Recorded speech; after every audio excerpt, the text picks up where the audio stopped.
ओम नमो भगवते वासुदेवाय. तर आपण श्रीमद भागवत महापुराण पाहत आहोत आणि त्यातील आपला 8वा स्कंद. 8व्या स्कंदातील अध्याय 12व्या अध्यायामध्ये आपण मोहिनी रूपाने महादेवांना मोहिनी हे पाहणार आहोत. श्री सुखदेव म्हणतात, श्रीहरींनी स्त्रीचे रूप धारण करून असुरांना मोहित करून देवांना अमृत पाजले.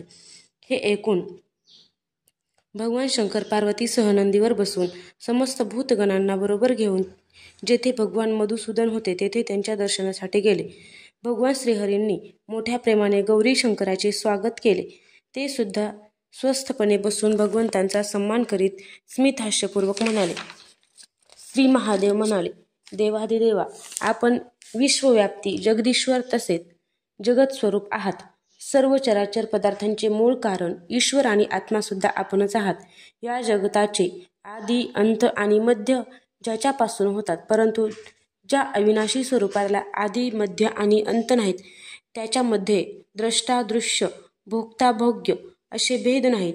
ते सत्य चिन्मात्र ब्रह्म आपणच आहात.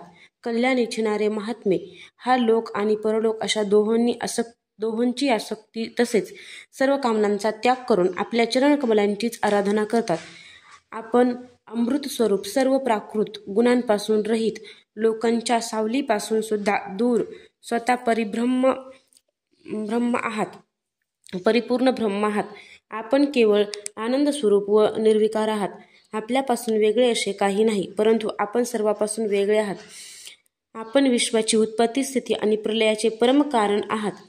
आपण सर्व जीवांच्या शुभाशुभ कर्मांचे फळ देणारे आहात, परंतु ही गोष्ट सुद्धा जीवांच्या अपेक्षेनुसार सांगितली जाते.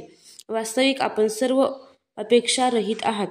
स्वामी जसे अलंकार रूपाने असणारे सोने आणि मूळ सोने यांमध्ये काही अंतर नाही, तसेच कार्य आणि कारण, द्वैत आणि अद्वैत जे काही आहे ते सर्व एकमात्र आपणच आहात. आपल्या खऱ्या स्वरूपाला लोकांनी न जाणल्या कारणाने आपल्यामध्ये नाना प्रकारचे भेदभाव आणि विकल्पाची त्यांनी कल्पना करून ठेवली आहे. यामुळे आपल्यामध्ये कोणतीही उपाधी नसताना गुणांमुळे भेद आहे असे वाटते. प्रभो, काही जण आपल्याला ब्रह्म समजतात, तर दुसरे कोणी धर्म म्हणून आपले वर्णन करतात. तसेच कोणी आपल्याला प्रकृती आणि पुरुष यांच्या पलीकडे असणारे परमेश्वर समजतात, तर काही विमला, उत्कर्षिणी, ज्ञाना, क्रिया, योगा, ब्रह्मी, सत्या, ईशाना आणि अनुग्रहा या 9 शक्तींनी युक्त परमपुरुष मानतात. तर दुसरे काही जण स्वतंत्र अविनाशी महापुरुष मानतात. प्रभो, मी ब्रह्मदेव आणि मरीची इत्यादी ऋषी जे सत्व दृष्टीतील आहेत, ते सुद्धा आपण बनविलेल्या सृष्टीचे रहस्य जाणत नाहीत. तर ज्यांचे चित्त मायेने मोहित आहे, असे नेहमी रजोगुणी व तमोगुणी कर्मे करणारे असुर आणि मनुष्य हे रहस्य काय जाणणार? प्रभो, आपण सर्वात्मक आणि ज्ञानस्वरूप आहात. म्हणून वायूप्रमाणे आकाशात अदृश्य राहून सुद्धा आपण सर्व चराचर जगतामध्ये नेहमी विद्यमान असता. तसेच त्यांची कार्य, स्थिती, जन्म, नाश, प्राण्यांचे कर्म तसेच संसाराचे बंध, मोक्ष हे सर्व जाणता. आपण गुणांचा स्वीकार करून लीला करण्यासाठी पुष्कळसे अवतार घेता, ते मी पाहिले आहेतच. आता मी आपण घेतलेला स्त्रीरूप अवतार पाहू इच्छितो, ज्याच्याद्वारे दैत्यांना मोहित करून आपण देवतांना अमृत पाजले. ते रूप पाहण्यासाठी आम्ही आलो आहोत. आम्हाला ते पाहण्याची उत्कंठा आहे. श्री सुख म्हणतात, जेव्हा शंकरांनी भगवान विष्णूंना अशी प्रार्थना केली, तेव्हा ते गूढपणे हसून शंकरांना म्हणाले. श्री भगवान म्हणाले, ज्यावेळी अमृत कलश दैत्याच्या हाती गेला होता, तेव्हा देवतांचे काम करण्यासाठी आपण दैत्यांचे मन मोहण्यासाठी मी ते स्त्रीरूप धारण केले होते. हे महादेवा, आपण ते पाहू इच्छिता म्हणून मी आपल्याला ते रूप दाखवीन, परंतु ते रूप कामी पुरुषांना विशेष आवडणारे असून कामभावना उत्तेजित करणारे आहे. श्री सुख म्हणतात, असे बोलताच भगवान तेथेच अंतर्धान पावले आणि भगवान शंकरांना पार्वतीसह चोहोकडे पाहत तेथेच बसून राहिले. इतक्यात त्यांना एक उपवन दिसले.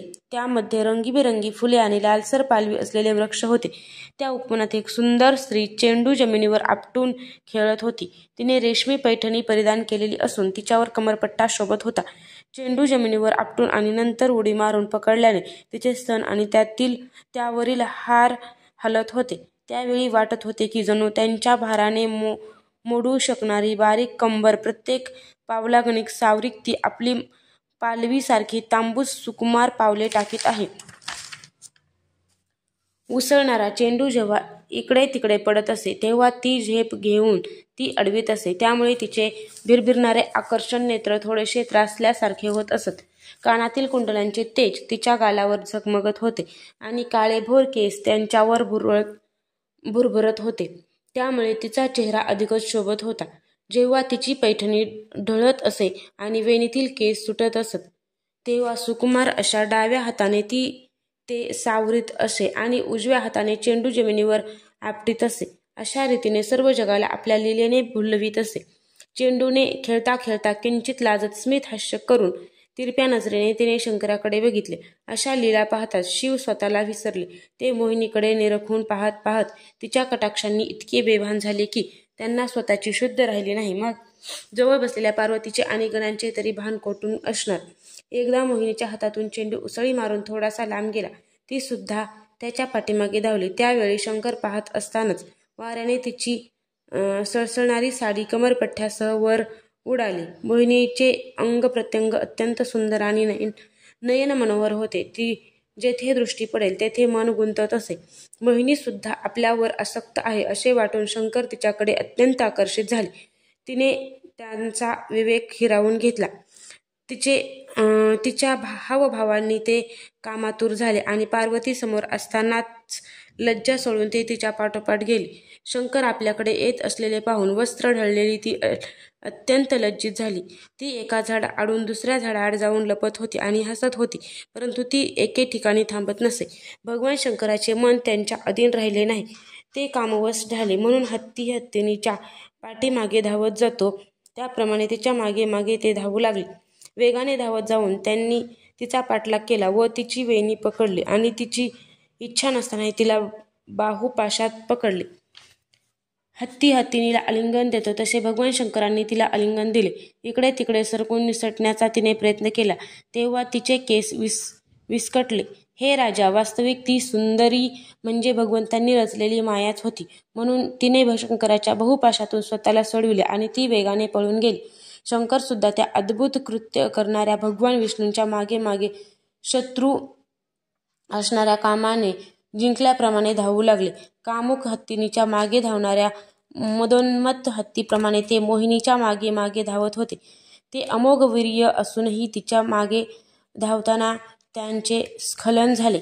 हे राजा, भगवान शंकरांचे वीर्य पृथ्वीवर जेथे जेथे पडले तेथे तेथे सोन्या चांदीचे खाणी तयार झाल्या.